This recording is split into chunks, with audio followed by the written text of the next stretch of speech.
있습니까? 네. 네. 내가 뭐 창업을 이제 시작하는 초기 창업자인데 이 많은 면허를 내기에는 상당히 부담스러울 겁니다. 그래서 대다수 드론을 전공하셨거나 드론 자격을 갖추신 분들이 창업을 함에 있어서는 그 시작 단계가 초경량 비행장치 사용 사업일 것이고, 그 다음에 업무의 어떤 확장성이나 방향성에 따라서 측량 면허를 더 부수적으로 낼 수 있는 그런 부분들이 있는 거고, 오늘 우리가 언급할 항공사진 기능사라는 자격은 이 항공 촬영업을 낼 수 있는 기본적인 인력 요건에 반드시 포함이 돼야 되는 기능사 자격에 해당합니다. 그래서 그 부분들을 명시하기 위해서 이렇게 항공 촬영업을 빨간색 텍스트로 표현을 하고 있습니다. 자, 그러면 앞서 보았던 여러 가지 다수의 영역을 입찰하기 위해서는 여러 가지 측량 면허가 필요한데, 그러한 측량 면허도 대분류가 있고 소분류가 있고 상당히 많은 분류로 스펙트럼이 나눠져 있습니다. 그리고 측량에 대한 부분들은 과거 수로 및 측량에 관한 법률이었다가 2015년부터 공간정보의 구축 및 관리 등에 관한 법률로 법률이 개칭이 되었습니다. 아직까지도 측량이라는 용어를 쓰긴 하지만 2000년대 이후에 현대사회의 어떤 여러 가지 업무의 조건을 표현하기에 측량이라는 용어는 좀 부족하다라고 함으로써 법령 자체도 공간정보의 구축, 공간정보라는 키워드를 더 부각시켜서 2015년부터 이와 같은 법령으로 개칭이 되었고요. 그 법칙의 시행령에는 측량기술자의 자격기준, 측량업의 종류별 업무 내용, 그 다음에 등록 기준이 명시가 되어 있는데, 먼저 측량기술자의 자격기준은 큰 카테고리로는 측량, 지적 이렇게 두 개의 분야로 나눠져 있고요. 각각의 대분류의 소분류로 넘어가게 되면 측량, 지도제작, 도화, 항공사진 네 가지의 소분류로 구분되고 있습니다. 그리고 지적과 관련해서는 지적 단일 분야로 그냥 통일하고 있는 이러한 전문 분야, 측량기술자의 전문 분야를 세분화하고 있고요. 이와 같은 세분화된 측량기술자가 낼 수 있는 또는 업무에 참여할 수 있는 측량업은 11가지의 업종이 있습니다. 11가지 업종. 측지 측량업, 일반 측량업부터 해서 지적 측량업까지 총 11가지의 세부 업종을 가지고 다양한 측량 면허를 낼 수가 있는 것입니다. 그리고 이러한 측량업에 필요한 기본적인 기술 인력과 장비가 필요하고 있는데, 오늘 특강에서 언급할 항공사진 기능사는 항공 촬영업을 내야 되는 기술 인력 중에 필수 조건으로 특급 기술인 1명, 고급 기술인 1명, 그 다음에 항공사진 분야의 초급 기능사 1명 이상으로 반드시 명시가 되어 있고요. 그 외에 측지 측량업 분야에도 측량 분야 외 초급 기능사 2명 이상, 이렇게 측지 측량업과 공간 영상 항공 촬영업을 내기 위한 기본적인 인력 조건으로 포함이 될 수 있다라고 할 수 있겠습니다. 그리고 이러한 측량 면허에는 또 간과할 수 없는 게 장비에 대한 부분이겠죠. 상당히 이름이 거창하긴 하지만 대부분 광파기, 레벨기라고 칭하고 있는 그러한 장비들을 반드시 보유하고 있어야 되는데, 그중 가장 간단한 장비가 바로 항공 촬영업에서 보유할 수 있는 장비이다 할 수 있겠습니다. 촬영용 카메라 1대 이상, 촬영용 비행기 1대 이상. 일반적인 촬영용 카메라라고 하면 2천만 화소, 4천만 화소 이상급의 카메라 정도를 보유하고 있으면 되고, 촬영용 비행기라고 하는 것은 항공안전법에서 정의하고 있는 비행장치에 해당하기 때문에 우리가 가지고 있는 초경량 비행장치 역시 이 촬영용 비행기에 포함된다 할 수 있겠습니다. 그래서 기본적인 3명의 인력 조건과 그 다음에 카메라, 비행기 이렇게 장비 기준을 맞추게 되면 항공 촬영업 면허를 낼 수 있다라고 할 수 있겠습니다. 그래서 오늘 앞으로 내년에 바로 내가 면허를 보유하겠습니다 라는 부분은 아닐 테죠. 약 2년, 3년 중기 계획을 가지고 이러한 면허 보유에 대해서 관심을 가지고 있다라고 한다면, 일단 초기 창업자가 가장 쉽게 접근할 수 있는 초경량 비행장치 사용 사업, 그리고 측량업 세부 분야에서 항공 촬영업, 이러한 면허로 기본적인 디딤돌을 디디시고 그 이후에 보다 더 깊이 있는 장비들과 인력 조건을 충원해서 여타의 면허를 더 추가하는 방식으로 앞으로 사업체 운영이 그러한 방향성을 가지고 이루어져야 되지 않을까 싶습니다. 자, 그리고 이러한 항공 촬영업에서는 과거에는 그러지 않았던 것 같은데요. 2000년대 들어가지고 상위 등급의 기술 인력으로 하위 등급의 기술 인력을 대체할 수는 있지만 다만 기술 인력 중 기술인과 기능사는 상호 대체할 수 없다라고 명시되어 있습니다. 즉 특급 기술자가 고급 기술자를 대체할 수 있는데 특급 기술자가 초급 기능사는 대체할 수 없도록 칸막이를 쳐놨습니다. 아마 산업체 고등학교를 나온 이런 사람들의 어떤 취업의 조건을 보장하기 위해서 2000년대부터 아마 기술인과 기능사가 상호 대체할 수 없도록 기본적인 칸막이를 쳐놓은 게 아닐까라는 생각이 들긴 합니다. 그리고 현업에서 많은 측량 업체를 운영하시는 사장님들이 실제 자격증을 가지고 있는 사람을 채용하기에는 좀 상당히 부담스러우니까 흔히 현업에서는 그걸 비상근이라고 하거든요. 비상근으로 자격증을 대여해가지고 현업을 운영하고 있는 그러한 부분들이 거의 팽배해 있죠. 그리고 그러한 현업에서 구하기 어려운 자격 조건이 최근에는 기술자보다 기능사가 구하기가 더 어렵다고 합니다. 그래서 뭐 측량 고급 기능사 같은 경우에는 과거 뭐 60, 70년대 자격증을 따시고 은퇴를 하신 이런 분들한테 구해야 되는데 그런 분들이 이제 뭐 돌아가셨거나 그럴 경우에는 상당히 더 기술자보다 기능사가 더 희소한 그런 역전 현상이 발생하는 게 최근에 측량업의 뭐 현실이다라는 것도 좀 부수적으로 말씀드릴 수 있는 내용일 것 같습니다. 자, 그러면 이러한 측량업 중에서 항공 촬영업 부분의 필수적인 자격증인 항공사진 기능사는 일단 국토교통부에서 발급하고 있는 그런 자격증에 해당하고요. 그 다음에 큐넷, 한국산업인력공단에서 주관을 하고 있죠. 그래서 국토교통부가 주무부처이며 연 2회, 1회, 보통의 기능사 시험 같은 경우에는 2회 또는 3회가 구성이 되고 있는데 항공사진기능사는 아직까지는 수요가 그렇게 많지는 않은 것 같습니다. 수요에 따라 가지고 2번의 시험을 열어주기도 하고 3번을 열어주기도 하는데 작년 기준으로는 연 1회 시험 일정으로 진행이 되고 있습니다. 그래서 시험의 방식은 필기 시험은 없고요. 실기 시험만으로 치러지는 그러한 방식을 가지고 있고 실기 시험 응시료는 약 53,000원 정도의 응시료를 가지고 기본적으로 컴퓨터 상에서 결과물을 작업하는 작업형 시험으로 총 3시간의 시험 시간이 주어진다라고 하고 있습니다. 그리고 이 항공사진기능사 자격증의 변청 과정이라고 한다면 1974년부터 이 자격증이 국가 자격증으로 도입이 되어가지고 치러지고 있다고 합니다. 즉 1974년이라고 한다면 우리나라 항공사진 측량의 역사에서 국립지리원이 설립된 해가 1974년이거든요. 즉 국토지리원이 만들어진 해에 앞으로 이 국토지리 업무를 수행할 그러한 자격증도 만들어야겠다라고 함으로써 1974년에 항공사진 기능사라는 자격증을 현재까지 운영을 해오고 있다라는 부분도 여러분들이 부연적으로 좀 아셔야 될 내용이지 않을까 싶습니다. 그리고 실기시험은 기본적으로 작업형으로 이루어지기 때문에 별도의 프로그램을 다룰 수 있는 능력을 평가하는 방식입니다. 그리고 그 실기시험에 쓰이는 프로그램은 포토샵 프로그램과 과거부터 쓰였던 어다스 이매진이라는 이 두 개의 프로그램을 작업형 방식으로 치러지고 있는데 두 프로그램 중에서 포토샵 프로그램이 약 80% 이상의 비중으로 프로그램을 활용할 수 있는 능력으로 검증을 받는 거고 나머지 20%는 어다스 이매진이라는 프로그램을 활용하고 있다라고 하고 있습니다. 근데 이 프로그램 같은 경우에 포토샵 프로그램 유료죠. 마찬가지로 어다스 이미지라는 프로그램 역시도 유료로 구입을 해서 활용을 해야 되는데 포토샵이라는 프로그램은 속된 말로 어둠의 경로를 통해서 크랙판을 다 다운로드 받을 수 있는 그런 경로들이 분명히 존재할 겁니다.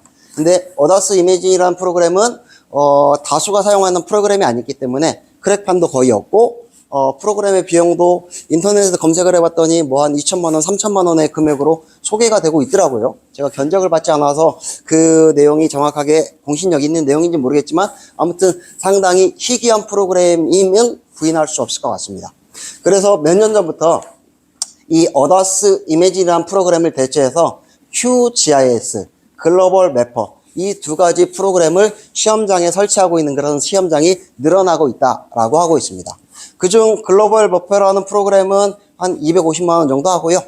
QGIS라는 프로그램은 오픈소스 프로그램이기 때문에 누구나 인터넷에서 다운로드 받아서 활용을 할 수가 있습니다. 그래서 여러분들이 이 자격증, 작업형 실기를 준비한다 라고 한다면 아무래도 유료로서 쓸 수 있는 이러한 프로그램보다는 무료로서 쓸 수 있는 QGIS 프로그램만 어느 정도 다루신다 라고 하더라도 이 작업형에서 요구하는 일정 성과 이상의 성과를 분명하게 내실 수 있다라고 말씀드릴 수 있을 것 같습니다. 그리고 이 작업형에 쓰이는 비중이 이렇게 후처리를 하는 프로그램의 비중은 20% 정도밖에 안 됩니다. 그래서 그 20%의 비중을 소화하기 위해서 내가 돈을 들여서까지 이렇게 프로그램을 구입한다 라기보다는 오픈소스 이러한 프로그램을 활용하는 게 훨씬 더 유용할 것이다 라고 말씀드릴 수 있겠습니다. 자, 그러면 2022년까지 Q넷에 올라온 이 자격증에 대한 통계 현황입니다. 2022년도 기준으로 총 응시자 수가 200명이 안 된 것 같습니다. 그중 가장 많은 비중을 가지고 있는 연령대다라고 한다면 20대, 그 다음에 직장인층이 많이 포함된 30, 40대, 50대의 비중이 조금 높은 걸로 확인이 되고 있습니다. 그런데 20대의 합격률보다는 50대의 합격률이 좀 더 높네요. 거의 90%에 육박할 정도의 좀 합격률을 가지고 있다라는 부분도 한번 참고해 보실 만한 그런 내용일 것 같고요. 그 다음에 직업별로 2022년 통계치를 살펴보면 일단 학생과 취업자들이 가장 많은 걸 볼 수가 있고, 그 중에서도 취업준비생의 합격률이 또 상대적으로 높은 비율을 또 확인할 수 있다라는 부분도 눈여겨볼 만한 그런 내용이지 않을까 싶습니다. 그 다음에 응시 목적별 동향 분석 보면 일단 자기 개발에 대한 비중이 상당히 큰 부분, 그 다음에 업무 수행 능력 향상, 그 다음에 취업과 연계해서 자격증을 취득하고자 하는 분들이 좀 상당히 많다라는 부분을 또 확인할 수 있을 것 같습니다. 그 다음에 소수로는 승진, 그 다음에 자격수당, 이러한 부분들의 일부 비중이 있는데, 아마 측량업체에 몸담고 있는 직원이라고 한다면 자격증을 따게 되면 그래도 회사 입장에서는 그 자격증을 기반으로 면허를 하나 더 낼 수가 있기 때문에 기본적으로 자격수당을 더 주는 그런 부분도 있겠고요. 또 공공기관에서도 그러한 자격증을 취득한 직원에 대해서는 뭐 승진이나 고가에 반영을 하기 때문에 그러한 부분들을 노리고 이와 같이 자격증에 응시하는 그러한 비율이 좀 있다라고 할 수 있겠습니다.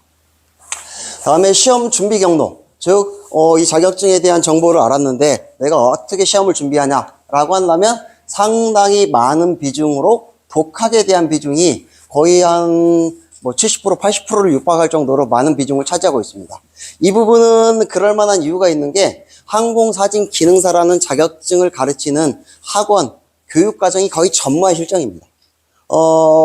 조금 이따가 이제 실습을 하시면 아시겠지만, 요 내용을 가지고 학원을 만들어서 운영을 한다? 라고 하기에는 내용이 그렇게 심하거나 고차원적인 내용이 아니기 때문에 대부분 독학을 통해서 한다거나 또는 온라인 커뮤니티를 통해서 정보를 주고받으면서 이 자격증을 준비하는 것으로 또 확인될 수 있을 것 같습니다. 다음에 이 자격증을 준비하는 시험 준비 기간은 기본적으로는 가장 많은 비중이 3개월 미만. 근데 합격률은 조금 상대적으로 떨어지죠. 1년, 2년 준비하신 분들이 합격률이 높은 건데, 재수하시고 삼수하셔서 합격률이 높은 이유도 있겠지만, 기본적으로 제가 이 강의를 준비하면서 약간 자료를 수렴했을 때, 적어도 한 1개월 정도만 맘먹고 준비하면 충분하게 어느 정도 성과를 볼 수 있는 자격증이다. 라고도 감히 단언해서 말씀드릴 수 있을 것 같습니다.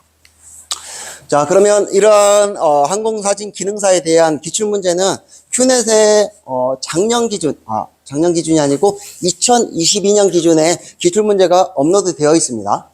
그리고 이러한 기출문제는 기본적으로 국가직무능력표준 NCS를 기반으로 기출문제가 만들어지고 실제 시험에 출제되고 있는데, 기본적인 직무 내용은 촬영된 항공사진의 품질을 검토하고 영상 지도 제작에 필요한 자료를 처리하는 직무이다 라고 함으로써 4가지의 수행 준거를 두고 있습니다.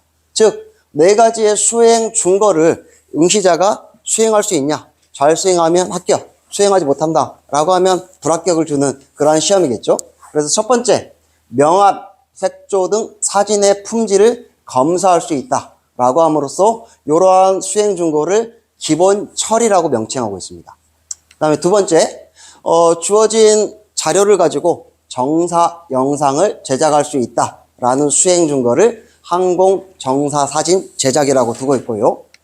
그 다음에 디지털 항공 사진을 편집할 수 있다. 즉 보안 지역에 대한 여러 가지를 처리한다라고 함으로써 보안 지역 처리.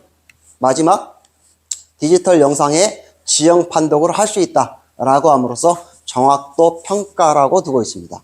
즉 이 네 가지 항목을 가지고 작업형 실기가 진행이 되는 그런 부분인데, 그중 첫 번째 단계인 기본 처리는 네 가지 과제 중 난이도가 가장 낮은 과제로서 포토샵 프로그램을 활용해서 밝기를 조정하거나 대비를 조정하거나 또는 RGB, 레드, 그린, 블루 색상을 조정하는 그러한 방식으로 진행이 됩니다. 그리고 이 기본 처리라는 과제는 기본적으로 결과물을 제출하는 게 아니고 결과물에서 읽은 밝기의 값, 대비의 값, 그 다음에 이 조정값들을 답안지에 기록하는 방식으로 시험이 치러진다라고 하기 때문에 상당히 4개의 항목 중 난이도가 낮은 그러한 항목에 해당한다라고 할 수 있겠고요. 그 다음에 항공 정사사진 제작이라는 과목은 주어진 사진을 붙인다라는 의미로 모자이크를 하거나 또는 주어진 사진을 해당 영역에 맞게끔 자른다라는 커팅, 그 다음에 주어진 사진을 4개 또는 6개로 분할한다라는 세분화, 이렇게 세부 과제로 분류돼서 진행이 되고요. 그 다음에 세 번째 과제인 보안 지역 처리는 우리나라 곳곳에 존재하고 있는 국가 주요 시설들, 이러한 시설들에 대한 항공 사진을 그대로 민간에 개방할 수 없기 때문에 그러한 지역을 위장하거나 또는 약간 흐리게 표현하거나 또는 해상도를 아주 낮추는 등의 이러한 세부 과제를 수행하는 게 바로 보안 지역 처리라는 세 번째 과제에 해당한다 하겠습니다. 그 다음에 마지막 정확도 평가는 마찬가지로 실습 데이터를 제출하는 게 아니고 실습 데이터에서 읽은 좌표값을 답안지에 기록하는 그러한 정확도 평가, 이렇게 4가지 과제, 항공사진 기본 처리, 항공사진 정사 영상 제작, 보안 지역 처리, 그리고 정확도 평가라는 항목으로 분류돼서 기본적인 과제가 수행이 된다라고 할 수 있겠습니다. 그리고 지금 발표하고 있는 강의 자료는 밴드에 제가 올려놨거든요. 그래서 밴드의 PDF 자료를 다운받아가지고 앞으로 좀 참고를 하시는 것도 추천을 드리도록 하겠습니다. 자, 그러면 실제 기출문제 사례를 한번 보도록 하겠습니다. 내용이 상당히 텍스트로 아주 길게 쓰여 있기 때문에 복잡한데 기본적으로 요점만 읽어보면 상당히 간단합니다. 아까 첫 번째 말씀드렸죠. 항공사진 기본 처리. 주어진 파일인 항공사진 기본 처리 TIF 파일을 기준으로 항공사진의 명암 및 색상을 조정하시오 라고 함으로써 기본적으로 작업장에 있는 PC에는 포토샵이라는 프로그램이 깔려 있겠죠. 근데 그 포토샵의 프로그램 버전은 몇 버전인지는 모르겠습니다. 그래서 여러분들이 이 시험을 준비하기 위해서 2024년 기준으로 포토샵을 다운로드 받았다 라고 한다면 그 버전과 시험장에 있는 포토샵 버전은 일치하지 않을 가능성이 많습니다. 그래서 그래도 기본적인 기능이기 때문에 아마 동일한 메뉴 경로를 통해서 수행을 하게 되면 기본적으로는 크게 어려움이 없을 거다라고 말씀드릴 수 있겠고, 답안지 자체에 기본적인 메뉴의 경로를 명시하고 있습니다. 이미지 하위 메뉴인 어드저스트먼트, 브리스트, 컨트레스트, 이 메뉴를 통해서 이와 같이 명왕과 그 다음에 대비값을 기본적으로 답안지에 기록하시오 라는 그런 답안이 구성이 되어 있습니다. 그래서 제가 답안지는 다음과 같습니다. 항공사진 기본 처리에는 밝기를 기록하는 값, 대비를 기록하는 값, 그 다음에 레드, 그린, 블루에 대한 색상을 조정했을 때 그 조정값을 기록하는 답안지, 이렇게 기록이 되어 있다라고 할 수 있겠습니다. 자, 그러면 이러한 부분들을 실제 실습을 하기 위해서 제가 간단하게 자료를 준비했는데 아마 이제 실습 파일을 보시는 거가 그렇게 직관적으로 이해는 되시지 않을 것 같긴 하지만 그래도 향후에 준비를 하실 때 프로그램을 내가 준비해가지고 그 기억을 다시 한번 상기시켜가지고 이 메뉴는 여기에 있었지, 이러한 흐름을 가지고 있지 라는 어떤 개괄적인 내용으로 좀 이해를 해주시면 좋을 것 같습니다. 그러면 실습 파일을 통해 가지고 몇 가지 한번 또 내용을 말씀드려 보도록 하겠습니다.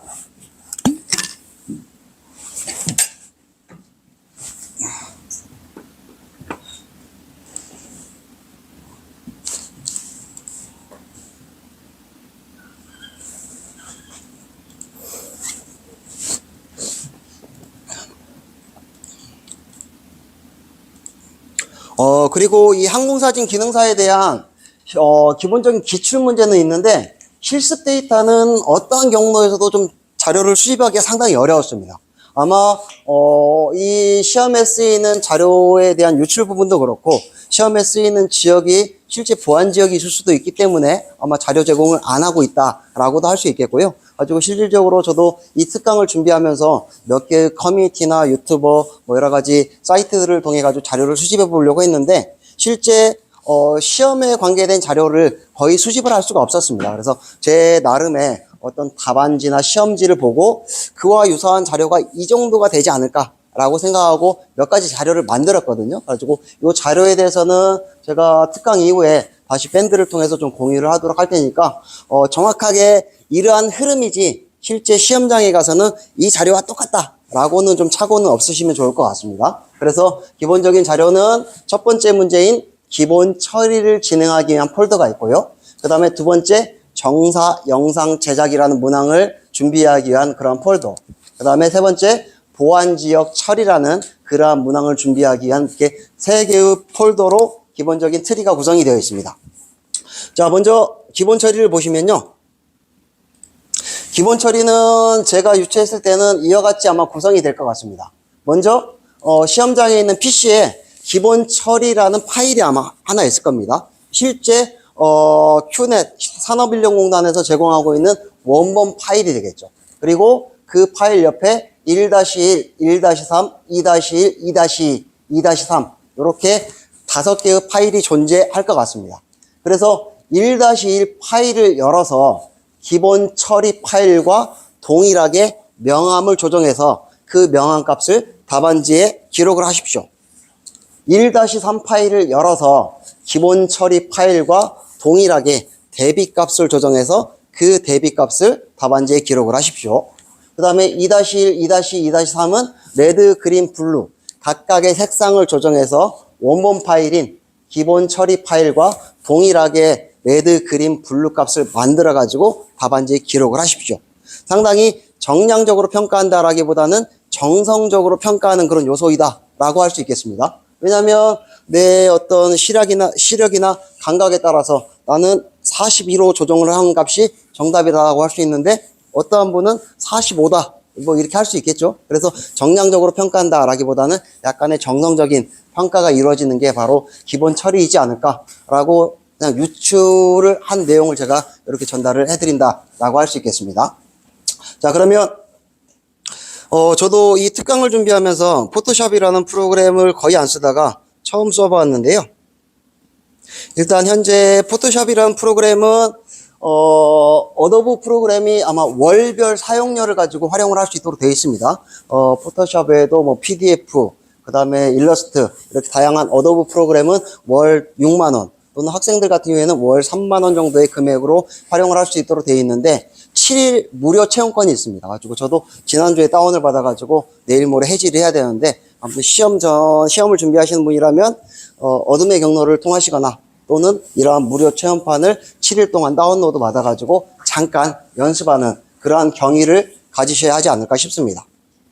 자, 포토샵을 열었고요. 먼저 새 파일을 만들어서 자, 여기 있는 기본 처리라는 파일을 먼저 포토샵으로 가져가 보도록 하겠습니다. 화질 해상도가 그렇게 나쁘진 않죠. 자, 기본 처리라는 파일을 가져왔으면 포토샵에서는 몇 가지 기능들이 있는데 컨트롤 키를 누르고 플러스 버튼을 누르면 이렇게 확대가 되고요. 컨트롤 키를 누른 채로 마이너스 버튼을 누르면 줌아웃이 되고 컨트롤 키를 누르고 0을 누르면 전체 화면으로 이렇게 바뀌게 됩니다. 그래서 그러한 정도는 조금 익숙하게 보시고 나서 작업이 좀 들어가야 될 것 같고요. 그 다음에 첫 번째 문제 명도를 조정하는 값을 진행을 하기 위해서 기본 처리 파일과 1-1 파일을 포토샵에 불러왔습니다. 그러면 현재 기본 처리 파일은 가장 아래의 레이어로 백판에 깔려있는 파일이 되겠고, 그 다음에 1-1 파일은 기본 처리 파일 위에 이렇게 올라와 있죠. 기본 처리 파일과 1-1 파일의 기본적인 화질이나 여러 가지 값이 정확하게 일치하지 않다라는 부분을 확인할 수 있죠. 그러면 답안지에 명시된 바와 같이 이 파일을 먼저 1-1 파일을 레이어 창에서 선택을 하고, 이미지라는 모드의 하이 메뉴, 그 다음에 조정, 그 옆에 명도라는 메뉴로 들어가서 명도 값을 이렇게 바꿔줘 봅니다. 그러면 명도가 현재 잘 보이시나요? 38로 되어 있는데, 저 같은 경우에는 38이 맞기도 하는 것 같은데 조금만 올려보겠습니다. 왜냐면 제가 예제를 작성할 때 45로 설정을 해놨거든요. 이렇게 45도 설정을 했을 때 기본적으로 원본 파일과 1-1 파일이 동일하다라고 한다면 45라는 값을 명도 값의 답안지에 적으면 되겠죠. 근데 여러 가지 이제 커뮤니티에 올라온 팁 중에 하나는 이렇게 일부 부분만을 가지고 판단하지 말고 흙이나 그 다음에 자연적인 어떤 식생이나 이러한 것을 가지고 명도를 정확하게 비교를 해야지만이 정확한 값을 산출할 수 있다라고 합격자 수기로 올라오더라고요. 그래서 그러한 부분들을 판단해 가지고 약간의 정성적인 평가이기 때문에 실제 정답은 42라고 할지라도 어느 정도 근사하게 그 범위 안에 든다라고 한다면 충분하게 맞는 정답의 범위에 해당할 것 같고요. 그 다음에 1-1 파일을 일단 제거를 하고요. 자, 두 번째 문제는 대비를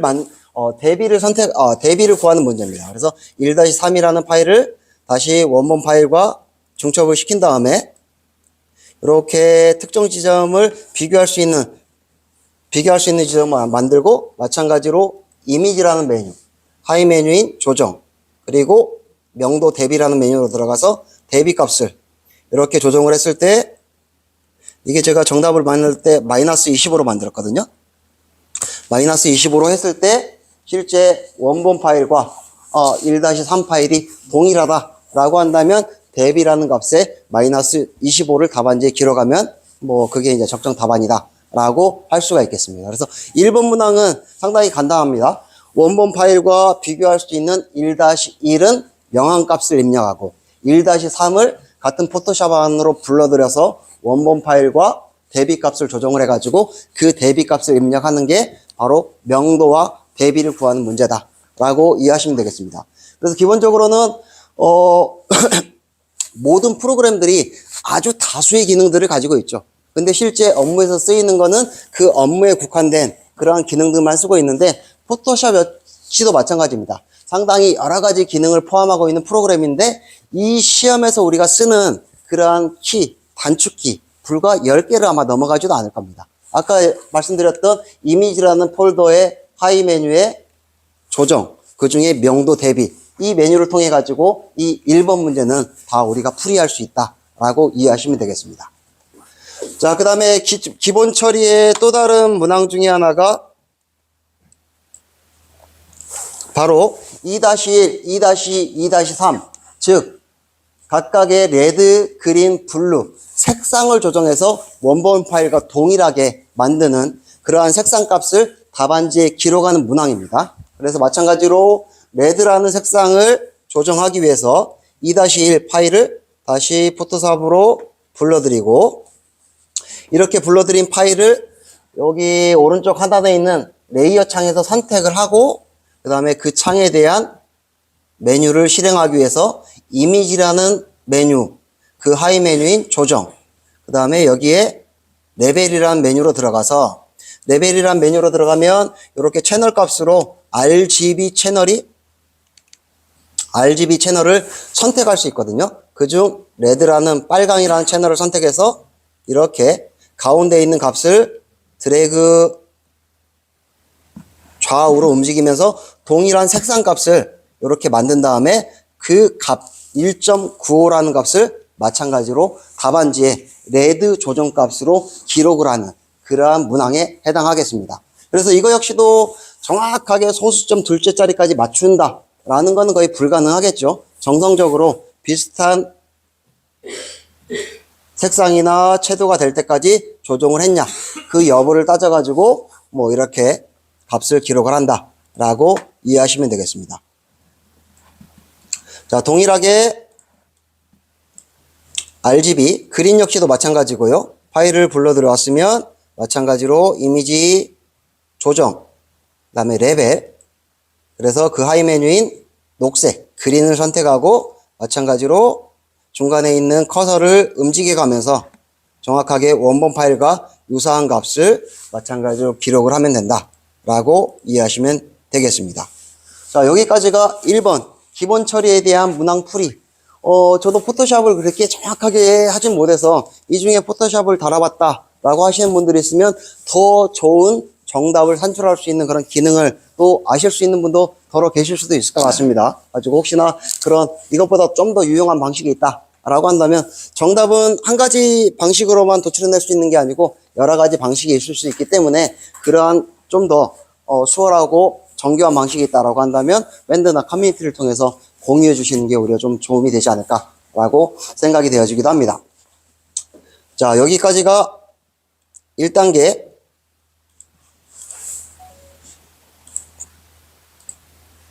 기본 처리를 하는 그러한 방식이었고요.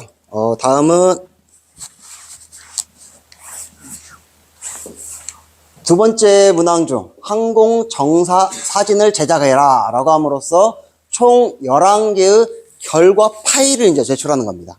즉, 답안지에 기록하는 건 답안지에 그 값을 기록하면 되지만, 파일을 제출하는 거는 기본적으로 파일의 제출 파일명도 정확하게 일치해야지만이 정답으로 인정이 됩니다. 그래서 여기서 얘기하는 비번호라는 거는 아마 수험번호일 것이고요. 수험번호 언더바 작업 단위 1.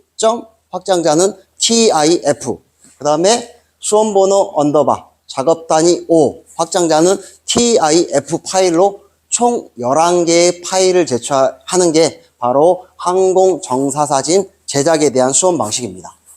자, 그러면 이러한 항공 정사사진 제작 방식은 가로 1번 문항을 보시면 주어진 작업 단위 1부터 5 파일을 기반으로 항공 정사사진 01 언더바 1과 04 언더바 2 파일을 모자이크 하십시오. 여기서 말하는 모자이크라는 거는 파일을 합치다라는 의미일 겁니다. 그래서 우리 제 교과목에서 가끔 3D 모델링 프로그램에서 픽스4D 매퍼라는 프로그램을 설명드릴 때 픽스4D 매퍼 프로그램의 결과물은 3단계 오소 모자이크라는 결과물이 도출이 되는데, 오소 모자이크 역시 마찬가지입니다. 이렇게 항공에서 촬영된 다수의 사진을 평면화시켜서 그 평면된 여러 개의 조각을 하나로 합치는 게 오소 모자이크이듯이, 여기도 주어진 여러 개의 파일을 하나의 파일로 만들어라 라고 하는 게 기본적으로 이 문제의 요구 방식이다 라고 할 수 있겠습니다. 그 다음에 그러면 그러한 문항을 또 한번 예시로서 진행을 한번 해보도록 하겠습니다. 자, 정사 영상 제작이라는 폴더로 들어가게 되면 제가 픽스4D로 후처리를 했던 몇 가지 사진을 잘라봤어요. 그래서 그 잘라진 파일을 1 언더바 1, 1 언더바 2, 이 두 개의 파일을 합쳐가지고 하나의 파일로 만들어라 라고 하는 게 가로 1번의 문항이다 라고 이렇게 문항을 역으로 만들어 내 보았습니다. 자, 그래서 1-1과 1- 파일을 합치기 위해서는 기본적으로 합칠 수 있는 여러 가지 프로그램이 있습니다. 뭐 QGIS에서도 합칠 수도 있고 글로벌 매퍼라는 프로그램에서도 합칠 수 있고 하는데, 이 시험장에서는 포토샵이라는 프로그램을 활용해서 두 개의 파일을 합쳐라 라고 이렇게 명시하고 있기 때문에 포토샵 프로그램을 활용해서 두 개의 파일을 모자이크화 해 보도록 하겠습니다. 먼저 파일을 만들기 위해서 포토샵 내에서 새로운 파일을 열었고요. 그러면 1-1 파일 먼저 한번 불러와 보고요. 다음 2-1 파일 마찬가지로 포토샵에 불러오게 되면 캔버스를 조금만 키우도록 하겠습니다. 2400. 자, 그러면 2-1 파일은 약간 이쪽으로 오고 1-1 파일은 약간 왼쪽으로 하게 되면 1-1 파일과 2-2 파일의 공통된 부분이 있죠. 일반적으로 우리 후처리 프로그램은 이 공통된 부분을 자기가 알아서 다 연산을 해가지고 잘라가지고 프로그램 내에서 결과물로 만들어지는데, 이 항공사진 기능사는 그러한 각각의 사진들을 사용자가 수동으로 정확하게 잘라서 한번 병합을 해봐라 라고 하는 게 문항의 취지인 것 같습니다. 자, 그래서 이 두 가지의 파일을 합치기 위해서는 첫 번째 사진에서는 여기 길을 중심으로 이쪽을 날려버리는 게 좋을 것 같고, 두 번째 사진에서는 또 여기 콘크리트 도로를 기준으로 이쪽 파일을 날리면 그 날린 지점을 기준으로 이렇게 합칠 수 있지 않을까라고 유추할 수 있을 것 같습니다. 자, 그래서 그러한 부분들을 진행을 하기 위해서 두 개의 파일을 먼저 중첩을 좀 시켜 보도록 하겠습니다. 그래서 첫 번째 파일과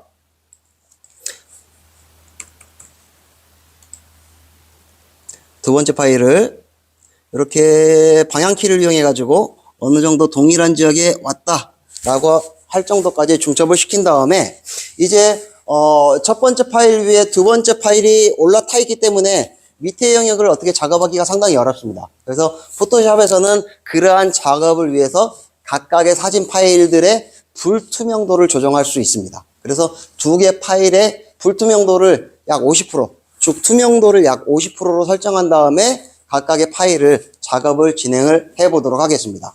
그래서 첫 번째 파일과 두 번째 파일을 이렇게 오른쪽 하단의 레이어 창에서 선택을 하고 두 개의 파일 모두 불투명도를 50%로 설정을 하겠습니다.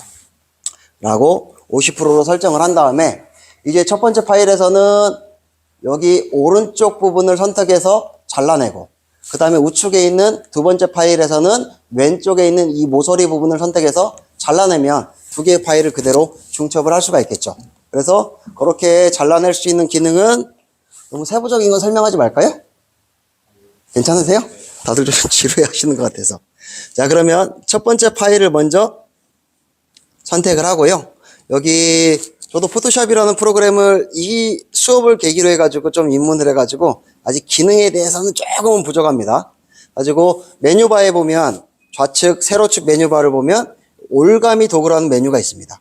가지고 올가미 도구라는 메뉴를 마우스로 한번 좌클릭한 다음에 이렇게 활성화를 시켜둔 다음에 이제 줌인 줌아웃을 이용해서 내가 필요한 지역을, 필요 없는 지역을 선택한다라고 이해하시면 되겠죠. 이렇게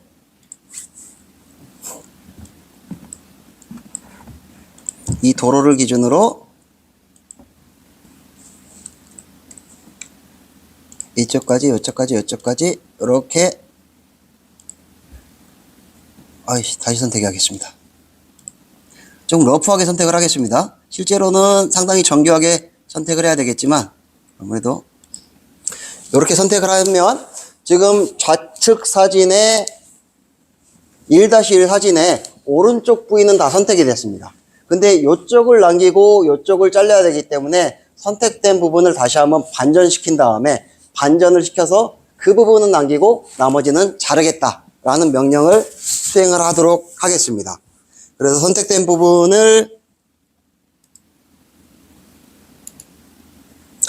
반전 선택 이렇게 하고 마우스 커서 하단에 있는 선택 영역에서 마스크 만들기라는 메뉴를 실행하게 되면 1번 사진의 오른쪽 부위의 영역은 이미 이제 잘라지게 됐습니다.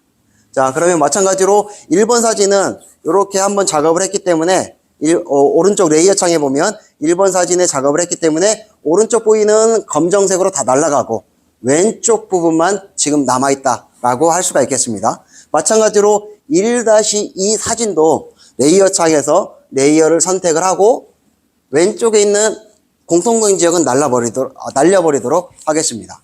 그래서 마우스로 마찬가지로 1-2 레이어를 활성화시킨 다음에 다시 올가미 도구라는 메뉴를 활성화시킨 다음에 좀 전과 동일한 영역을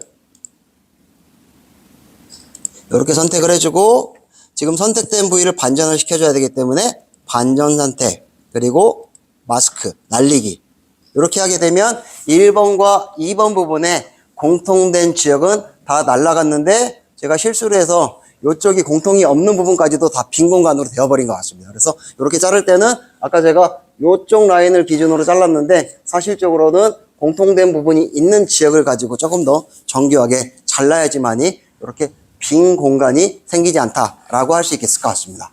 그리고 이러한 부분들 지금 두 개의 레이어 1번과 레이어 창을 보시면 이렇게 1번과 2번 레이어가 만들어졌기 때문에 1번과 2번 레이어를 동시에 선택을 한 다음에 레이어 병합, 그 다음에 배경은 그냥 삭제를 해버리도록 할게요. 이렇게 됐고 다시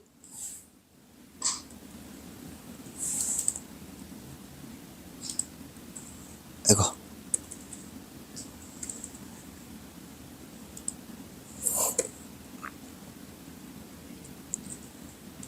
여기서 불투명도를 아까 50으로 설정하는 걸 다시 100으로 만들어 놓고 병합 절차를 다시 가지도록 하겠습니다. 레이어 병합, 그 다음에 배경 삭제. 자, 이렇게 두 개의 레이어를 병합을 해서 불투명도를 원래의 내용으로 복원을 하고요. 이제 이 병합된 파일을 기본적으로 다른 이름으로 저장을 하는데 아마 아까 답안지에 기본적인 저장 파일명이 있을 겁니다. 수험번호 2023-1223 언더바 작업 영역 이러한 파일로 만들고 그 파일을 본인이 수험한 컴퓨터에 정확하게 폴더의 트리를 만들어 가지고 저장을 하게 되면 그게 아마 제출로 인정된다 라고 이렇게 생각할 수 있을 것 같습니다. 그래서 정사 영상 제작에서 가장 첫 번째 문항은 2장, 아마 문항에서는 4장의 파일까지도 주는 것으로 기억을 합니다. 지금은 저는 간단하게 예제로 했기 때문에 1-1과 1-2 파일만 병합을 시켰지만 실질적으로는 위아래 4장의 사진을 병합해야 되는 동일한 방식입니다. 각각의 사진의 중첩된 부분을 정확하게 내가 원하는 도로나 또는 건물을 기준으로 중첩된 부분을 이쪽 사진에서 자르고 오른쪽 사진에서 자르고 그렇게 중첩된 부분을 잘라낸 상황에서 두 개의 사진을 합쳐서 하나의 파일로 만든 다음에 그 파일을 시험지에서 정해진 파일의 명을 가지고 정확한 트리에 따라 가지고 저장을 하게 되면 이렇게 가로 1번 문항은 완료가 됐다라고 이해하시면 될 것 같습니다. 자, 그 다음 문항 또 한번 보도록 하겠습니다. 다음 두 번째 문항은 항공정사사진 제작이라는 지금 나 항목의 문항을 보고 있는데 그중 첫 번째 두 개의 파일을 하나로 병합하는 그러한 방법을 살펴봤고요. 두 번째는 주어진 항공사진을 다음의 좌표를 기준으로 커팅하시오 라는 문항입니다. 마찬가지로 제출 파일명은 수험번호 언더바 커팅이라는 파일명, 확장자는 TIF 그리고 TFW 두 개의 파일이 형성이 돼야 됩니다. 자, 여기서 우리 보통 TIF 확장자를 가지고 있는 파일은 뭐냐면 기본적으로 이미지 파일입니다. 우리가 흔히 알고 있는 이미지 파일의 확장자는 JPG, PNG 이라는 확장자가 있는데 보통 공간 정보를 만들어내는 여러 가지 파일의 확장자는 같은 이미지 파일이라고 하더라도 TIF 확장자를 쓰고 있습니다. 그리고 그러한 확장자와 동일한 파일명의 TFW라는 확장자도 같이 쌍으로 연결되고 있습니다. 즉, 공간정보에서 얘기하는 레스터 데이터, 이미지 데이터는 그 이미지가 실제 색으로 기록되는 TIF 파일이 반드시 있어야 되고 그 다음에 이 파일에 대한 좌표 값을 정의하고 있는 TFW 파일이 있어야지만이 공간정보의 가치로서의 존재가 있는 것입니다. 그래서 실제 문항에서도 아마 동일한 파일명인데 확장자가 왜 하나는 TIF가 있고 하나는 TFW가 있지? 라고 한다면 공간정보 레스터 이미지이기 때문에 같은 파일명의 두 개의 확장자가 동시에 존재한다 라고 이해하시면 되겠습니다. 마찬가지로 답안을 제출할 때도 제출 파일명, 동일한 파일명의 TIF와 TFW 두 개의 확장자로 제출을 해야지만이 아마 정답으로 인정받을 수 있을 겁니다. 그래서 주어진 이러한 파일을 좌측 상단, 사진으로 치면 여기 좌측 상단에 좌표값, XY 값을 주고 있는 것이고요. 우측 하단, 오른쪽 하단에 좌표값을 기줘서 그 좌표값을 기준으로 원래의 이미지를 잘라서 제출을 해라 라는 문항입니다. 자, 그러면 이 문항을 실행하기 위해서는 포토샵에서는 아마 이러한 문항을 풀이가 불가능할 거고요. 여기서는 실제 공간 정보를 분석할 수 있는 프로그램에서 수행을 해야 되는데, 아까 얘기했던 과거부터 쓰였던 어다스 이미지라는 프로그램은 저도 아직 접해본 바도 있고, 그 다음에 상당히 비용이 비싸다고 하니까 우리가 흔히 접할 수 있는 QGIS 프로그램을 가지고 실행을 한번 해보도록 하겠습니다. 자, 먼저 QGIS는 인터넷에서 무료로 다운로드 받을 수 있고요. 그 다음에 3개월마다 계속적으로 버전이 업데이트 되고 있습니다.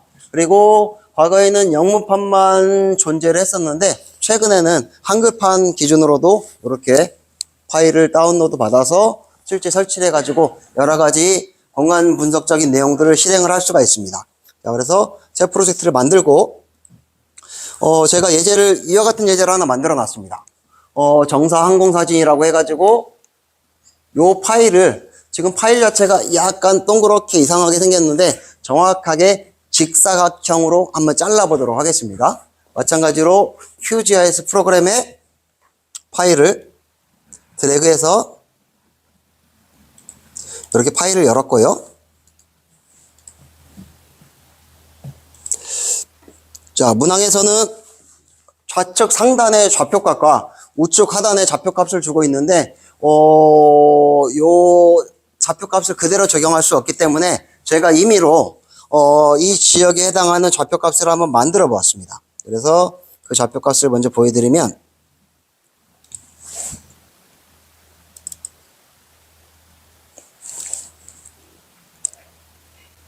예, 좌표값은 다음과 같이 자르기라는 메뉴 문구 하단에 보면 이렇게 209610.0000, 209880.0000, 요게 좌측 상단의 X좌표, Y좌표.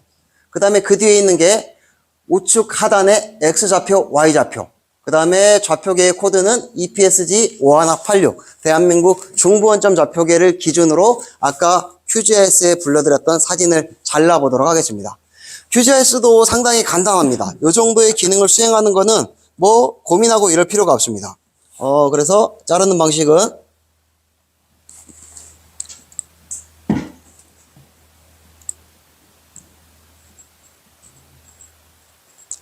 네, 메뉴가 제가 헷갈려가지고 메뉴는 요 파일이 QGIS에 불러드릴 수 있는 공간정보 데이터는 벡터 데이터와 레스터 데이터가 있는데 지금 우리가 처리하는 모든 파일은 레스터 데이터, 이미지 데이터입니다. 그래서 이미지 데이터를 편집하기 위해서는 요 상단의 메뉴, 레스터라는 메뉴에 통해서 여러 가지 값들을 분석을 할 수가 있습니다. 그래서 레스터 메뉴, 하이 메뉴에 보면 레스터 계산기, 레스터 정렬, 분석 뭐 등등이 있는데 우리가 수행할 내용은 추출이라는 메뉴의 하이 메뉴인 범위로 레스터 자르기라는 메뉴를 통해서 아까 주어진 좌표값을 기준으로 자를 수 있는데, 다시 레스터라는 메뉴의 하이 메뉴 추출, 그리고 범위로 레스터 자르기 클릭을 하게 되면 보기와 같은 팝업 창이 입력이 되게 됩니다. 자, 이 팝업 창에는 어떠한 레이어, 즉 저희가 방금 불러드렸던 정사 항공사진이라는 레이어를 자르겠다라고 함으로써 입력 레이어에는 자동으로 하나의 레이어만 있으면 그 레이어만 들어오지만 여러 가지 레이어가 있을 때는 이렇게 선택을 할 수가 있습니다. 그래서 정사 항공사진이라는 레이어를 자르겠는데 어떻게 자르냐라고 하면 잘라낼 영역을 사용자가 설정을 해서 자르겠습니다 라고 입력을 하면 됩니다. 잘라낸 영역은 어떻게 입력을 하냐면요, 아까 메모장에 명시된 상단부터 오른쪽 하단까지의 좌표값과 EPSG 코드를 그대로 복사해 가지고 잘라낼 영역에 이렇게 카피를 해주면 됩니다. 즉 답안지에는 좌측 상단 XY, 그 다음에 우측 하단 XY가 있는데 그 XY 값을 메모장에 X값, Y값, 우측 하단에 X값, Y값, 그 다음에 좌표계 EPSG 5186까지만 이렇게 스페이스 키를 한 칸 주고 입력을 하게 되면 이 좌표값 그대로 파일이 자르게 되는 방식입니다. 자, 그래서 이렇게 하고 그대로 실행을 해볼게요. 뭐 파일이 크지 않기 때문에 실행 시간은 그렇게 길지 않고요.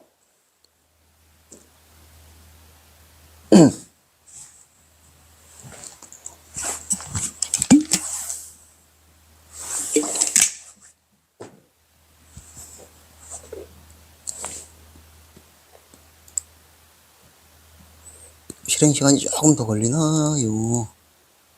아, 네. 잘라졌네요. 가지고 레이어 창을 보시면 QGIS는 포토샵과 다르게 왼쪽에 레이어 창이 있죠. 가지고 아까 우리가 불러 들어온 원본 사진, 정사 항공 사진이라는 파일이 있고, 그 다음에 방금 좌표 값을 주어서 잘라낼 산출물이 우리가 파일의 이름을 지정하지 않았기 때문에 기본적인 디폴트 값인 잘라낸 산출물이라는 레이어명으로 임시 파일이 설정이 되어 있습니다. 그러면 두 개의 레이어가 다 켜져 있기 때문에 원본 파일의 레이어를 이렇게 꺼보면 방금 우리가 주어진 메모장에서 복수한 좌표 값을 기준으로 잘라낼 산출물이라는 좌표가 파일이 레이어가 생성이 되었습니다. 그러면 이 파일을 그대로 캡처해 가지고 답안지로 제출하는 게 아니라 이 파일을 정해진 파일의 번호에 맞게 정해진 폴더에 저장을 해야겠죠. 그래서 그렇게 저장하는 방식은 그 레이어에다가 마우스 우클릭 하면 익스포트 내보내기란 메뉴가 있습니다. 그리고 다른 이름으로 저장, 그리고 파일의 경로를 정사 영상 제작, 그 다음에 오늘 날짜 231223 언더바 커팅인가요? CUTTING 이렇게 입력을 해주게 되면 확인. 약간 이제 변환하는 시간이 소요되고 실질적으로 해당 폴더에 결과물이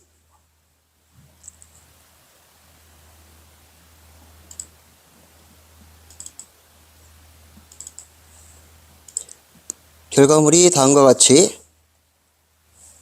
이렇게 잘라진 형태로 저장이 되었다라는 부분이 확인되면 두 번째 정사 영상 제작에서 커팅이라는 그러한 문제도 이와 같이 좀 풀이할 수 있다라고 할 수 있겠습니다.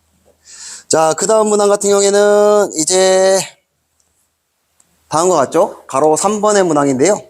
커팅된 정사 항공 사진을 다음 기준에 맞게 4등분하여 파일을 작성하시오. 아까 1번에서는 모자이크 병합을 했고 2번에서는 정확한 좌표 값을 기준으로 커팅을 했고, 그러면 그러한 커팅된 파일을 정확하게 4등분해서 1, 2, 3, 4 구역으로 분할을 하라라는 게 가로 3번 문항입니다. 그리고 이 3번 문항은 기본적으로 포토샵에서 수행하는 게 조금 더 평이할 것 같아서 마찬가지로 포토샵에서 그 기능을 수행을 해보도록 하겠습니다. 자, 포토샵에서 새로운 파일을 만들고, 그 다음에 좀 전에 커팅된 정사 항공사진 언더바 커팅이라는 파일을 불러들여서요. 자, 불러들인 걸 확인하고 여기 포토샵 메뉴 중에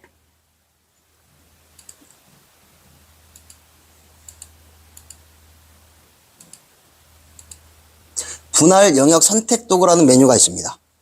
좌측 레이어 창에 메뉴를 마우스를 두고 오른쪽 키를 우클릭을 하게 되면 그 하이 메뉴가 좀 나오고 있거든요. 그러면 아이콘 기준으로는 조금 헷갈리긴 아이콘이지만 뭐 볼펜까지 생겼네요. 그 다음에 볼펜 아이콘을 마우스 우클릭하게 되면 그 하단에 분할 영역 선택 도구, 이 메뉴를 통해서 내가 원하는 이미지를 원하는 분할의 영역을 설정을 할 수가 있습니다. 그래서 분할 영역 선택 도구 실행을 하게 되면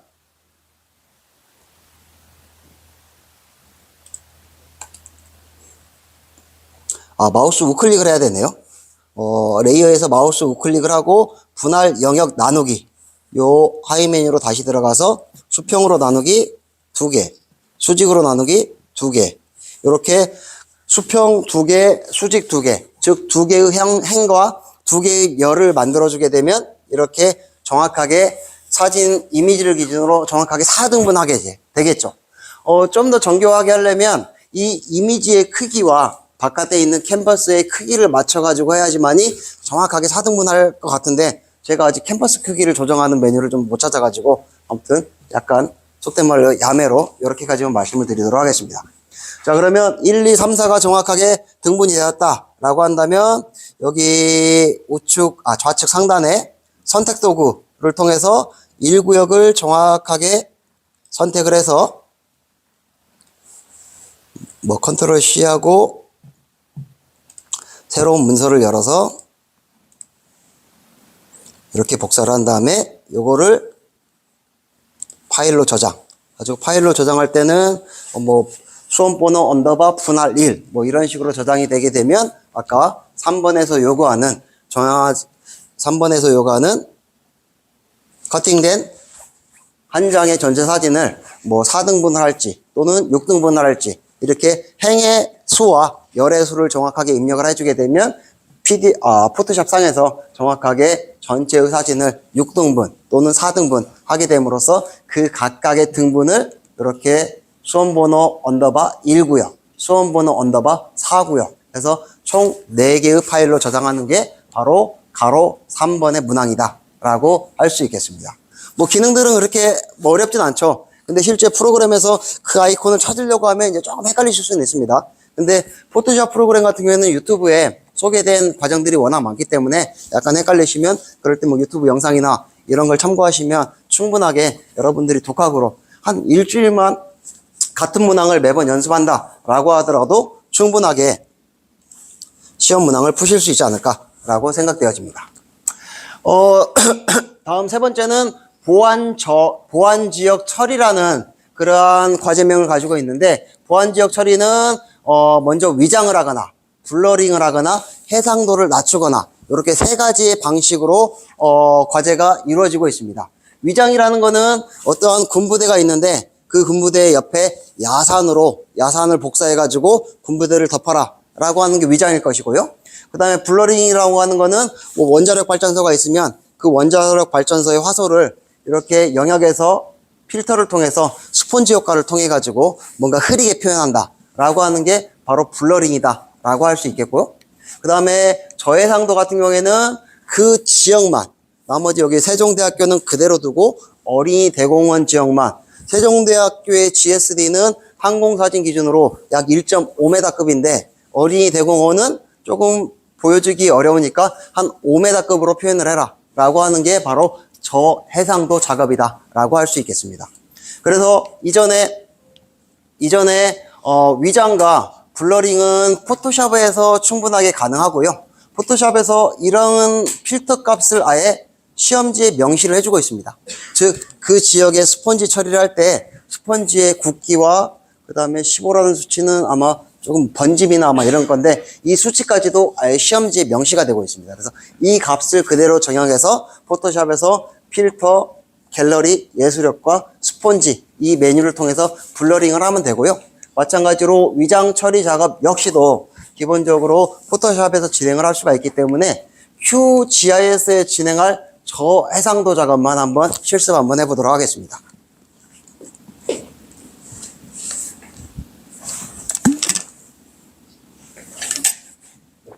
자, 예제는 제가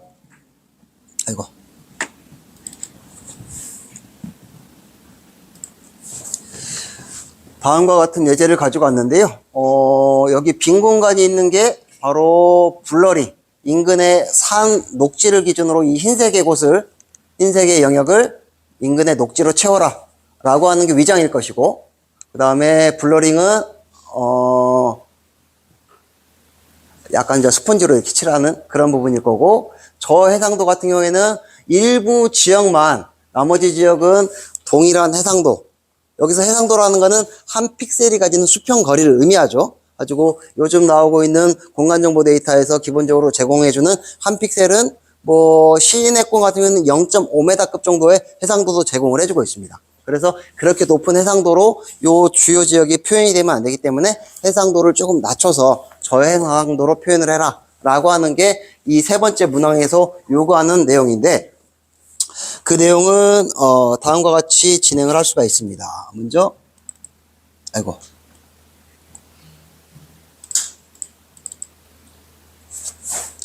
주어진 파일에서 오른쪽 상단 이렇게 검은색으로 칠해진 이 영역만 여기가 국가 주요 시설이 있습니다. 이 지역만 저해상도로 표현을 해라 라고 하는 게 문항의 기본적인 취지입니다. 나머지 그 바깥의 영역은 아무런 민가이기 때문에 높은 해상도로 유지하되 주요 시설이 있는 이 구역만 저해상도로 표현을 해라 라고 하는 게 문항의 취지겠죠. 그래서 저해상도로 표현을 하는 거는 기본적으로 QGIS에서 실행을 할 수가 있는데요.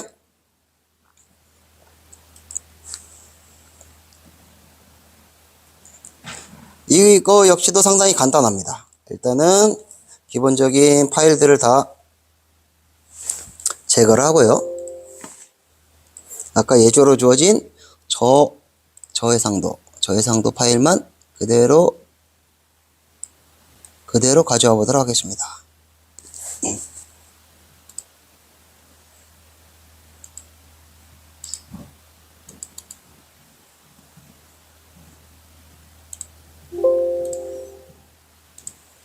자, 이렇게 저해상도 파일을 가져왔는데 별도의 뭐 편집이나 이런 걸 할 건 없습니다.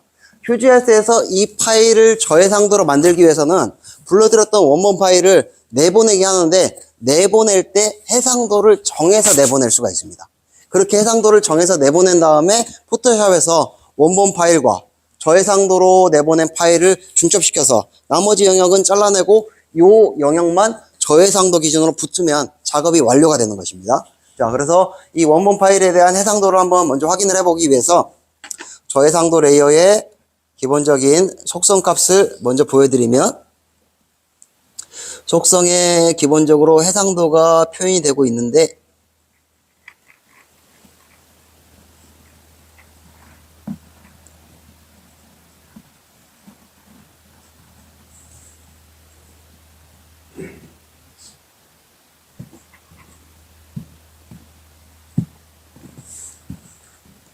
잠시만요.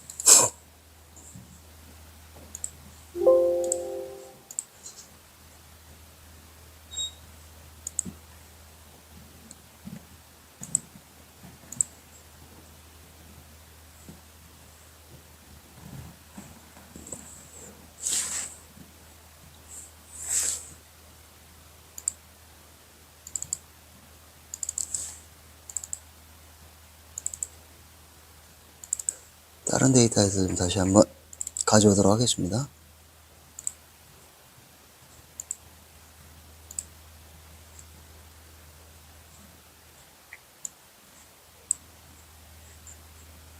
네, 데이터를 따로 가져왔고요. 다시 이 친구의 해상도를 확인하기 위해서 다시 한번 속성 값을 보게 되면,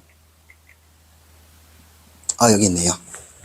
속성 값이 작은 글씨로 표현이 되고 있는데, 기본적으로 픽셀의 크기가 X 기준으로 0.0237, 그 다음에 Y 기준으로 0.0237, 즉 한 픽셀이 위에 보면 단위계도 아마 미터 단위일 거거든요. 여기 있네요. 단위가 미터. 즉 이 원본 파일의 한 픽셀은 0.02미터, 약 2.3cm의 해상도를 가지고 있는 겁니다.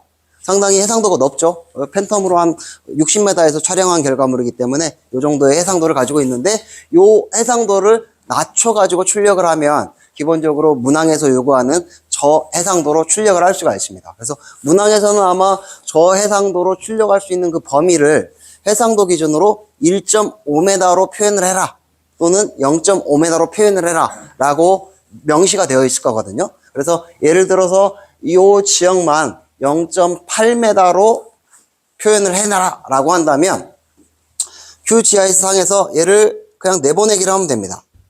기본적으로 익스포트, 다른 이름으로 저장, 그 다음에 파일의 이름을 아까 동일한 폴더, 여기서 231223 언더바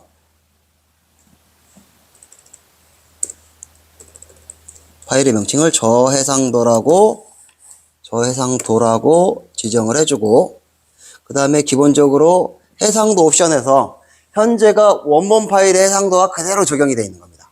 현재 이 파일을 다른 이름으로 저장할 때 원본 파일 그대로 해상도 0.0237m, 수직 0.0237m로 내보내겠습니다 라고 하는 건데, 문항에서는 0.75m로 내보내라 라고 할 경우에 이 해상도 값을 수평 0.75, 마찬가지로 수직 0.75 이렇게 입력을 하고 내보내면 내보낸 결과물이 바로 QGIS 상에도 뜨게 되죠. 아까 0.02m보다는 훨씬 저해상도로 내보내지게 되는 것이겠죠. 그러면 이 파일을 이제 어떻게 처리하냐? 포토샵에서 원본 파일 그대로 불러드리고, 그 다음에 방금 저해상도로 만들어 놓은 파일을 불러드린 다음에 이 구역만, 표현하고자 하는 구역만 저해상도 범위 구역을 따냅니다. 그 다음에 원본 파일과 저해상도를 그대로 병합시키게 되면 문항에서 요구하는 원하는 지역만 해상도 기준으로 0.75m급으로 표현을 해서 제출하시오 라고 하는 문항이 이렇게 풀리게 된다 라고 이해하시면 되겠습니다.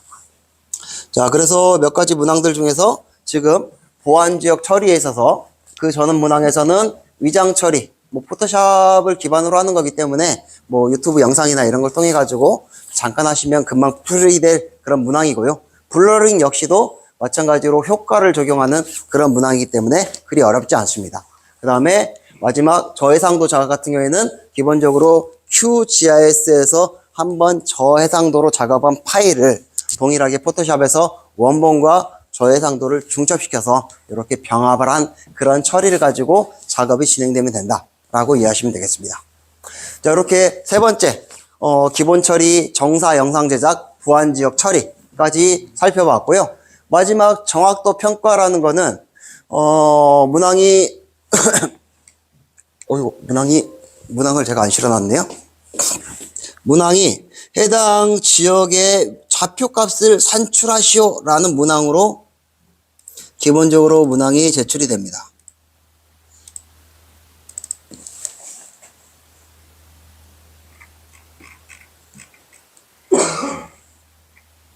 네. 라번 네 번째 문항 같은 경우에는 정확도 평가라고 해서 주어진 각 파일과 각 지역의 파일을 참고해 가지고 그 지역의 1-1번부터 5번까지의 좌표 값을 답안지에 기록을 해라 라고 하는 게 정확도 평가에서 요구하는 문항이다 라고 이해하시면 되겠습니다. 그래서 기본적으로 하나의 이미지 TIF 파일을 주고 그 다음에 5개의 JPG 파일을 줄 겁니다. 첫 번째 JPG 파일에는 동강대 요 앞에 있는 횡단보도에 모서리 점을 준다거나 또는 지하철 입구에 모서리 점을 준다거나 그러면 그 점을 QGIS에서 TIF 이미지상에서 찾아가지고 그 점의 좌표 X값, Y값을 읽어서 답안지에 기록을 하는 방식입니다. 예를 들면 다음과 같죠?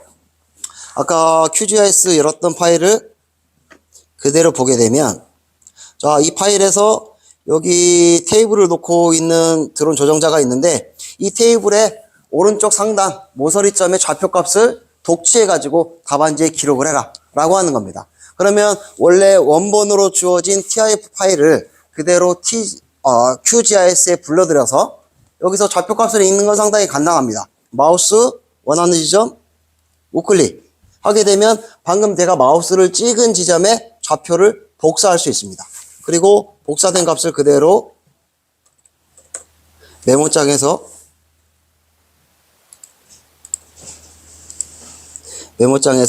그대로 붙여넣게 되면 1번부터 5번까지 어떤 지점은 보도블록의 모서리를 좌표값을 산출해내라 또는 테이블의 오른쪽 상단에 모서리의 좌표값을 산출해내라 라는 식으로 5가지 지점을 JPG 파일로 제시를 할 건데 그 JPG 파일에서 요구하고 있는 지점을 잘 찾아가서 QGIS에서 상당히 단순합니다. 마우스 우클릭, 좌표 복사.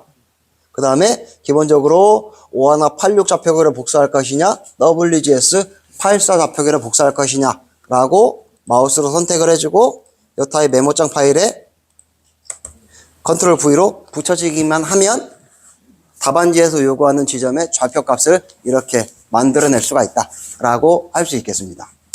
그래서 결과론적으로는 다시 한번 답안지를 보도록 할까요?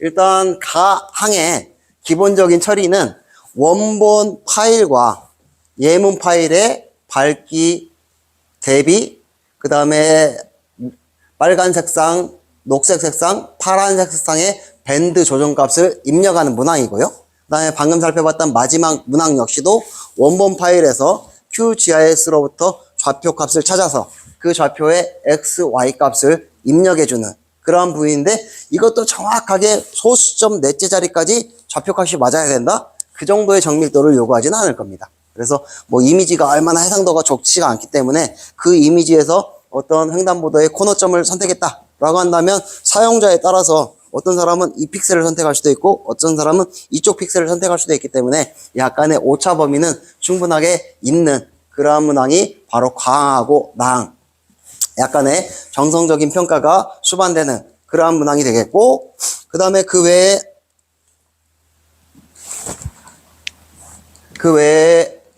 실습 문제, 포토샵이나 QGIS를 활용할 수 있는 문제는 다시 한번 설명을 드리면 이렇게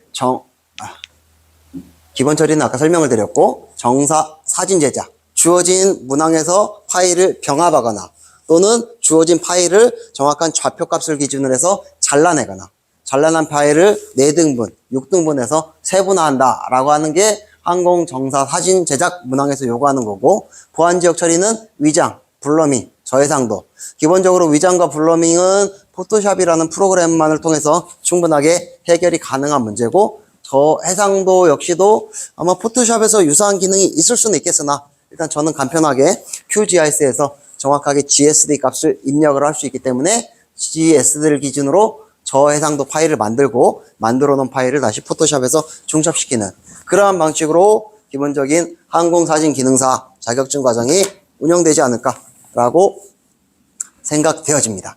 그래서 포토샵 부분에 대해서는 저도 업무에서 포토샵을 쓸 일이 거의 없어서 짧게 좀 공부를 해가면서 이렇게 하면 되겠구나 라고 제가 가질 수 있는 정답으로 설명을 드렸던 부분인데 조금 능숙하게 다루시는 분들이 들으시면 보다 쉽게 할 수 있는 방법이 있어 라고 하는 방법이 있다라고 한다면 공유를 좀 해주시길 부탁드리고 그 다음에 QGIS 같은 경우에는 뭐 마찬가지로 이 문항에서 요구하는 여러 가지 기능들이 그렇게 복잡하고 단안하지 않기 때문에 상당히 간편하게 할 수 있는 몇 가지 툴만을 이용해서 정답을 도출해낼 수 있다라고 할 수 있겠습니다. 그리고 결과론적으로는 이와 같은 자격증 자체가 실제 우리 업무를 얼마나 막 향상시킨다 라고 할 수 있는 자격증은 아닐 수도 있어요. 실제 그냥 이 정도의 프로그램을 다룰 수 있는 파일을 불러들여서 기본적인 것만 할 수 있는 그 정도만 평가하는 자격증이기 때문에 업무에 실제 활용을 하기 위해서는 계속 뭔가 뭐 유기적인 데이터를 또 활용해 가지고 다른 용도의 어떤 예문이나 예제들을 풀이할 수 있는 그런 능력들을 실질적으로 자기가 개발하는 게 오히려 가장 중요한 방법이지 않을까라고 생각되어집니다. 그래서 실습 과목이어가지고 조금 프로그램을 좀 보여드리는 방식으로 좀 진행이 되다 보니까 약간 좀 우왕좌왕했는데 조금 이해를 부탁드리고요. 혹시 오늘 강의 내용 또는 뭐 드론 측량에 대해서 아무래도 제가 그래도 업무에서 진행하는 몇 가지 과제들이 있기 때문에 궁금하신 그런 거와 관련해서 궁금하신 사항이 있다라고 한다면 뭐 짧게나마 질의응답을 하고 마무리를 했으면 좋을 것 같습니다. 항공 분석 사진 1번 문제고요. 1번 문항이요? TFW 파일을 만든다고 하셨는데 그건 설명이 없습니다. TFW?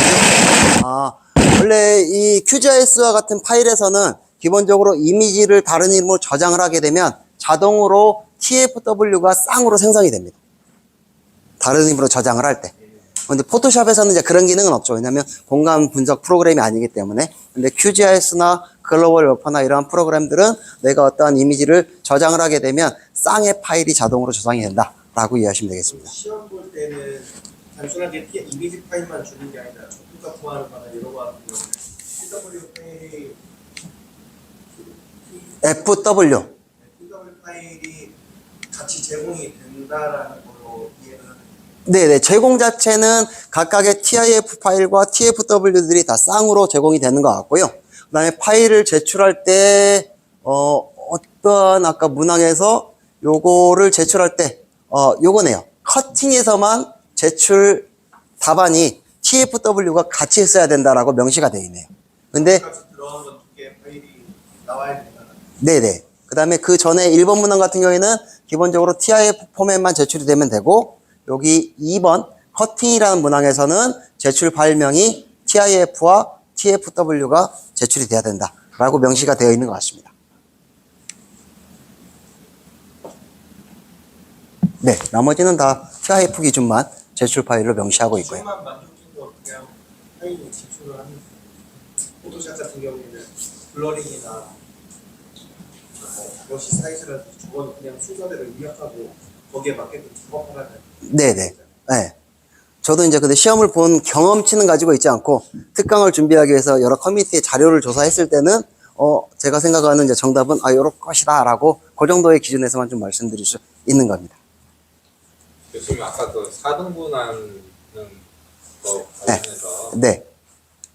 이제 상단길이 45cm 맞춰놓고 4등분 하라고 하는데 네네. 그러면 사진이 45cm 넘긴 거를 4등분 하라는 건지 아니면 그 아까 교수님께서 말씀하신 캠퍼스 길이 45cm를 얘기하는 건지 그거는 만약에 아까 저는 캠퍼스 크기가 좀 큰 상황에서 영역을 여기부터 여기까지 선택을 했었거든요. 그렇게 해도 이제 4등분이 되긴 할 것 같은데 아예 정교하진 않을 것 같아요. 그래서 정확하게 하기 위해서는 캠퍼스 자체도 요 원본 사진의 픽셀 가로 크기와 정확하게 맞춘 상태에서 등분선을 만들어 놓고 그렇게 해야지만이 이 45cm 짜리가 정확하게 4등분이 되어지지 않을까라고 생각되어집니다. 캠퍼스의 크기가 45cm라고 생각하면 되겠습니다. 실제는 포토샵에서는 그렇게 표현이 안 될 거예요. 왜냐면 얘는 실제 파일을 PDF상에 불러드리면 픽셀 단위로 아마 요 크기가 결정되어지기 때문에 요 45cm와 픽셀의 상관관계가 있다라기보다는 그 캔버스의 크기 역시도 픽셀로 이제 조정을 할 수가 있기 때문에 요 원본 픽셀과 동일한 가로폭을 맞춰가지고 캔버스를 조정하는 절차가 좀 선행이 돼야지 정확하게 4등분 될 거라고 생각이 됩니다. 네. 만약에 포토샵에서 픽셀이 아니라 기계 단위로 될 수 있는 게 있으면 거기에 맞춰서 자르기 나는. 네, 그렇죠. 네. 근데 이제 아까 영역 분할을 12개, 행 2개로 하면 정확하게 4등분이 되는 이제 그거는 해야 되는 것 같고요. 프로그램을 다운받아서 연습을 해야 되잖아요. 네. 포토샵도 필요하고 그 GIS도 필요한 건지 네. 병행을 해서 써야 되는 건지 아니면 포토샵 아니면 GIS만 가지고도 충분히 이 문제를 풀어낼 수가 있는 건지. 이게 2개의 프로그램이 별개로 운영되는 문항도 있는데 일부 아까 저해상도 작업을 할 때 QGIS에서 만들어 놓은 파일을 포토샵으로 옮겨가야 되기 때문에 2개의 프로그램이 다 있긴 있어야 됩니다. 비중은 포토샵 프로그램의 업무 비중이 좀 높긴 하죠. 그래서 아니요, 시험 볼 때는 시험장에 포토샵 프로그램과 버전은 무엇인지 정확하게 확인할 수는 없습니다. 다만 포토샵 프로그램과 어다스 이미지라는 프로그램이 예전부터 쓰였던 프로그램인데 이 어다스 이미지라는 프로그램을 대체할 수 있는 프로그램으로 최근 QGIS로 할 수 있는 시험장이 있다. 네, QGIS만으로 할 수 있는 문항들이 있기 때문에 문항의 비율은 20%밖에 안 될지라고 하더라도 두 프로그램은 기본적으로 다운받아서 여행하는 그런 시간은 필요할 것입니다. QGIS가 없다고 하더라도 인터넷에는 다운받아서 작업하면 될 것 같아요. 그거까지는 좀 관련 글이 안 올라와 있고 관련 커뮤니티에 보면 2022년 글인데 올해부터 인천 지역부터 QGIS 프로그램이 뭐 시험장에 보급되고 있습니다 라는 글들이 좀 올라오더라고요. 그리고 이제 이 자격 기능사 시험에 대해서 큐넷 사이트에 가보면 어디 시험장에는 무슨 프로그램이 이렇고 이런 게 다 검색이 되는데 사진 기능사 같은 경우에는 이제 여러 가지 정보들이 많이 제공이 되거든요. 근데 항공사진 기능사는 응시자가 좀 너무 없거나 아니면 횟수가 한 번밖에 없어서 그런지 정보들을 조금 잘 수집하기가 좀 어려웠습니다. 그래서 사실적으로 시험을 볼 때 다시 한번 큐넷에 정확하게 문의를 해가지고 뭐 고사장의 현황이나 이런 게 가능한지 그런 거 확인은 반드시 좀 필요하지 않을까 싶습니다. 다른 시험장에서 다른 프로그램 사용될 수도 있다는 얘기잖아요. 네네. 그 프로그램에 앞에 공부를 해야겠네요. 그런데 이제 접근성이 어다스 이미지라는 프로그램은 그렇게까지 뭐 다수가 사용하는 그런 프로그램, 범용적인 프로그램이 아니어서 다운로드 받는 거나 본다고 구매를 하기에는 조금 이제 비용이 크다고 알고 있고 그렇기 때문에 그냥 QGIS에 집중을 하시되 대신에 시험 보기 전에 한번 확인을 좀 해보시는 게 오히려 맞는 것 같습니다. 그래가지고 실제 QGS로 시험 본 수기들이 올라와 있기 때문에 없는 건 분명히 아닐 거고 앞으로 보급은 더 늘어날 것 같거든요. 그리고 제가 확인한 글은 인천 지역의 수험장에서 QGIS로 2022년에 시험을 봤다라는 그런 글은 제가 확인한 바가 있기 때문에 그 정도의 좀 목표치를 가지고 해면 좋지 않을까 싶습니다. 제가 처음 접했는데 이거를 지금 안 해주셨거든요. 네. 지금 강의해 주신 것과 동영상 혹시 올라가나요? 강의해준 영상이요? 녹화하고 있으니까 올라가지 않을까요? 이 영상 다들 녹화하고 또 우리 홈페이지에 올릴 거예요. 나중에 다시 반복해서 보시면 됩니다.